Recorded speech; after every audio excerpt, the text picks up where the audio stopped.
Hi, everybody. My pickles, my snowflakes, my turtles, all of you, even the no matter what club members, and you can be all of them. Isn't that great? We have no membership requirements here. It's just you wanting to make your life a little bit better each day from accepting who you are and where you're at. Not where you want to be, not where you were when you were 18, not where you were on your wedding day. No, where you are today. If you've gained 40 pounds since the day you were married, okay, so you did. All right, so now you're here. And there is plenty of time to repair the damage you've done. It's one day at a time. It is amazing how your body will respond to eating a keto or even better, a carnivore lifestyle. It's amazing. I'm never unamazed at how quickly the body can respond. For all of you out there that comment all the time, it's just like, wow, this is great. And most of us get here for this vanity of losing weight, right? Isn't that funny? I mean, that's just what we want. We still have that goal of like where we used to be or where we never were. I never had a bikini body. I never I never had, one of those strut on the beach where nothing jiggled. Heck no. I had really good legs, and they are no longer really good legs.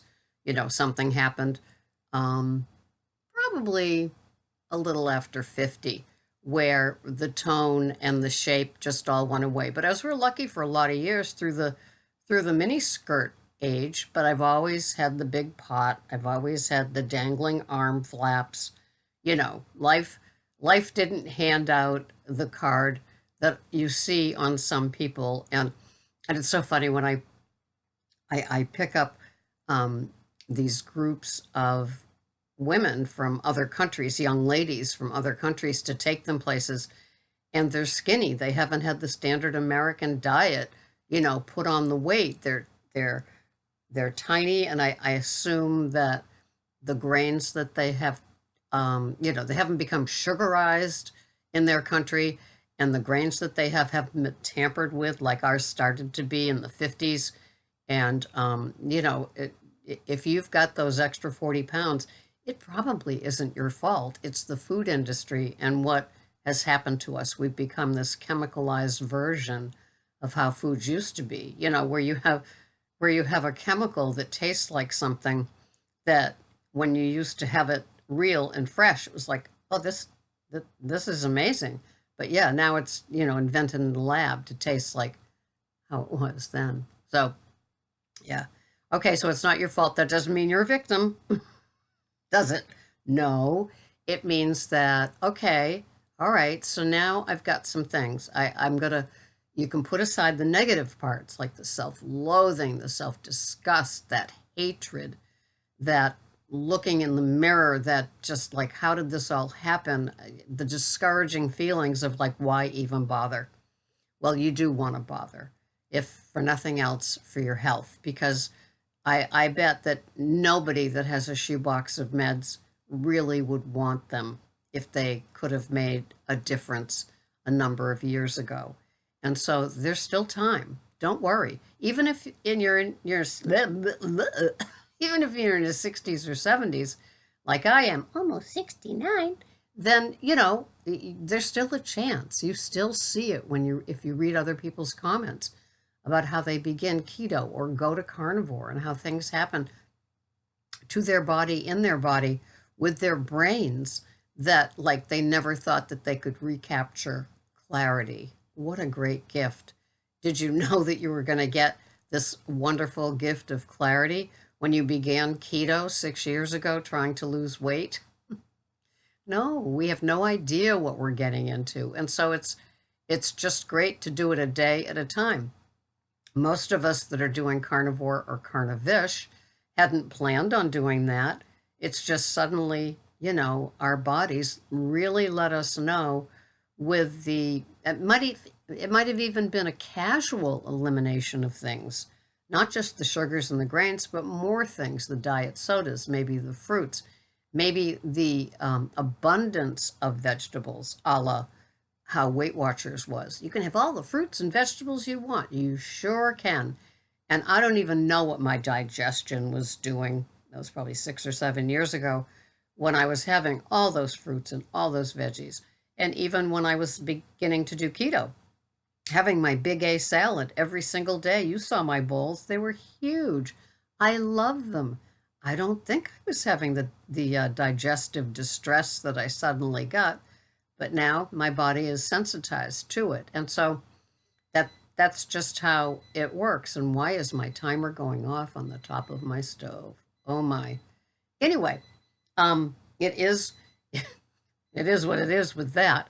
But so we get to the acceptance place. Okay, so I've got 37 pounds that I didn't have on my wedding day, that I didn't have on my senior prom day. You know, I want to get back into that bathing suit that I wore one time. Who knows what could be lingering in that female brain, because we all have that long time ago little thing. We just want to capture it just for a couple of seconds. You know, I used to joke and say I wanted to walk down the beach without a jiggle, without, a great big shirt on or one of those sarong tie things to cover it all up. And it didn't happen then, and it's not going to happen now. And that's fine. God has protected me by giving me some facial skin cancer. So I really can't be out in the sun anymore. It's kind of God protecting us from ourselves, right? Do you remember the double album, the double Rolling Stones album, covered in aluminum foil, baby oil slathered, sitting in the sun for hours? Oh wow, how we invited damage, skin damage. So here I am doing pretty much carnivore. In fact, this week I don't even think I have any chopped green onions in with my eggs. And just as an experiment, just for the dietary distress, the digestive distress. And because even having my few Brussels sprouts and my fathead pizza on the weekend did cause some digestive distress that I don't have Monday through Friday with the eggs and mostly beef. And so it's just an interesting occurrence. Did I want it to happen? No. Do I want to give up my fathead pizza? I don't. But I don't know what's calling to me to do it. But there might have to be an adjustment. I don't know. So anyway, so acceptance on where you're at and not where you used to be or where you want to be. That is a great baseline. I'm accepting that I weigh what I weigh. I've never weighed this before, not even in my highest pregnancy weight, but now I want to do something about it. And it's just like that elephant, one bite at a time. Don't beat yourselves up. It's going to happen the way that it happens. How did I get to maintenance? I guess I got here from paying attention every single day. No days off, no cheats, no treats, no, except that rare and appropriate that I have every 6 months that I haven't had now for a long, long time. But outside of that, and only in maintenance, right? There was one woman that did keto and lost 100 pounds until she had a treat. And since she's been having treats, she struggles. A lot of us do. Letting that sugar, that sweet taste back in, it can dog you. It really can. And we don't like being dogged. We like our slow and steady turtle-like consistency. Let that soak in. Slow and turtle-like consistency. Steady is gonna win the race. When you go to bed at night, sorry, my beard scratches after I shave. When you go to bed at night and you've had a clean and abstinent day, there's nothing else like it. It feels so darn good. And so when you start building that, and then you wake up and you go, wow, I had a clean day yesterday, and there were temptations and there were food pushers, but I got past them. That feels so good. Wow. And then for me, in my case, I pray to a higher power for another day just like that. I want another day just like that. I'm a greedy little girl. I like being abstinent and I like layering them one day after t'other. And then I feel better. And then suddenly you've got 5 days. You're getting towards a week of food abstinence, being clean, adding some new habits like planning, like maybe weighing or measuring, or moving to a smaller plate because it looks more abundant, or maybe giving up that fruit or giving up that need to have two vegetables at dinner and you can have one. Just improvements all along the way. Wee little improvements, things that don't matter a bit to somebody else, but to you they matter big time. It's like I never thought I could give up fill in the blank, and you did. Doesn't it feel good? Yeah, you can do it. You got this, sister and brother. So today's an interesting day. We cooked on the big green egg, and as you know, it's cook once and then eat all week. And so today is a fun day. Let me give you my macros, and then I'll tell you what I'm having. 1,261 calories are what I'm having for my energy. My protein is 131 grams.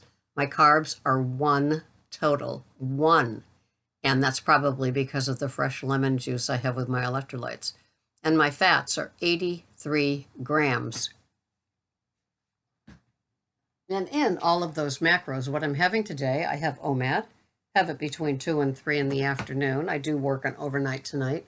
And so what I'm having is, I think, 10 ounces of ribeye from BJ's. Yep. 3 ounces of what I call the little lollipop lamb chops. So maybe that's 2 of them.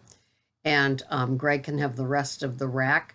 And I think I'm having 2 jumbo Pete and Jerry eggs. I'm working on a jumbo carton right now. And I'm not sure if there's cheese on that. That would be fun, but maybe not. Let's see. Yeah, so 3 ounces of the lamb, 10 ounces of the ribeye, 2 Pete and Jerry jumbo eggs, my keto creamer, non-dairy creamer in my coffee, and 2 tablespoons of butter and my lemon juice. That's all I'm having. And it's going to be a great OMAD. I look forward to it. And it satiates. The fatty cuts of meat satiate. The fat that's in the meat and the fat, which I don't eat all the fat. Like sometimes if there's a blob of fat, I don't eat that. But, I will eat what's included, and ribeye is a fatty cut. And so I'll have that. I'll be satiated. I'll be purring like my kitties.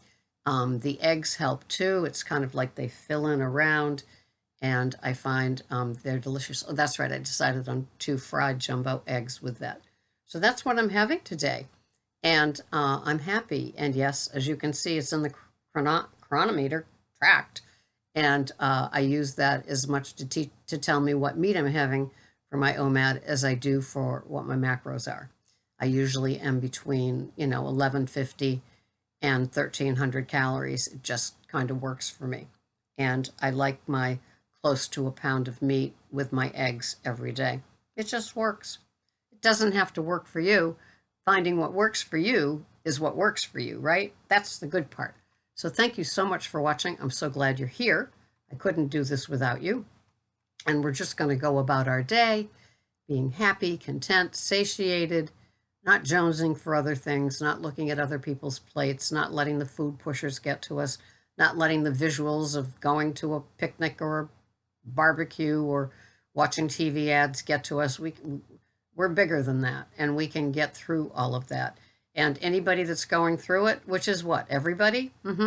So we're all in this together. It's just you're not sitting next to me and I'm not sitting next to you, where we can joke about it. Did you see the way that they put that table of food out? Yeah, that kind of stuff. So we aren't together when the challenges come, but we're together before and after, where we can do our recounting of how we handled ourselves. You've got this. Thanks so much for watching. Bye-bye for now.